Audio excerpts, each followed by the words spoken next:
అందరికీ ప్రైజ్ దిలాడండి. నేను చాలా కాలం నుండి ప్రార్థన చేస్తున్నాను గానీ, నా యొక్క కోరికలు గానీ, నా యొక్క అవసరతలు గానీ తీరట్లేదు. ఎందుకు? దేవుడు నన్ను మర్చిపోయాడా? దేవుడు నా చేతిని విడిచిపెట్టేశారా? నా జీవితంలో ఏం జరుగుతుంది? ఇక నాకు కన్నీళ్ళేనా? ఇక నాకు శ్రమ తప్పదా? అని ఒకవేళ మీరు బాధపడుతున్నారా? అయితే ఈ వీడియో మీకోసమేనండి. దేవుడు ఎప్పుడు కూడా మన చేతిని వదిలివేసేవాడు కాదండి. చాలామంది అందరూ ఉన్నా కూడా ఒంటరిగా ఫీల్ అవుతూ ఉంటారు.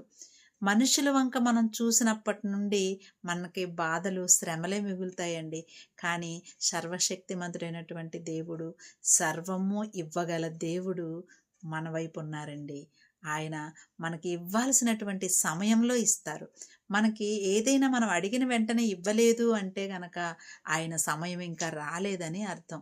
చూడండి, కానాను వివాహంలో ఇంకనూ నా సమయం రాలేదని అక్కడ అద్భుతం చేయడానికి దేవుడు ఒక మాట చెప్తారు కదా!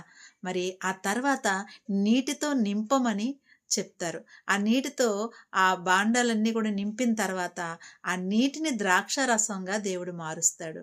అలాగే లాజర్ చనిపోయినప్పుడు కూడా దేవుని సమయం వచ్చినప్పుడే లాజర్ బయటికి రా అనేటువంటి ఆ మాటను పలికి మరి అతన్ని బ్రతికించడం జరుగుతుంది కదండి. దేవుని సమయం వచ్చేదాకా మనం ఎదురు చూడగలగాలి. ఎందుకంటే దేవుడు మరి అబ్రహాం జీవితంలో కూడా మరి 100 సంవత్సరాలు వచ్చిన తర్వాత మాత్రమే పిల్లల్ని ఇచ్చాడండి. అందుకని దేవుని సమయం ఎప్పుడు ఆయన కార్యం చెయ్యాలో, ఏ సమయంలో మనకి ఇవ్వాలో ఆయనకి బాగా తెలుసండి. కాబట్టి దేవుడు ఒకవేళ మన జీవితాల్లో ఆలస్యం చేస్తూ ఉన్నాడు అంటే గనక అది శిక్ష కాదు, రక్ష. అంటే ఏ సమయంలో ఏ మేలులు పొందుకుంటే మనకు మంచిదో దేవునికి మాత్రమే తెలుసండి.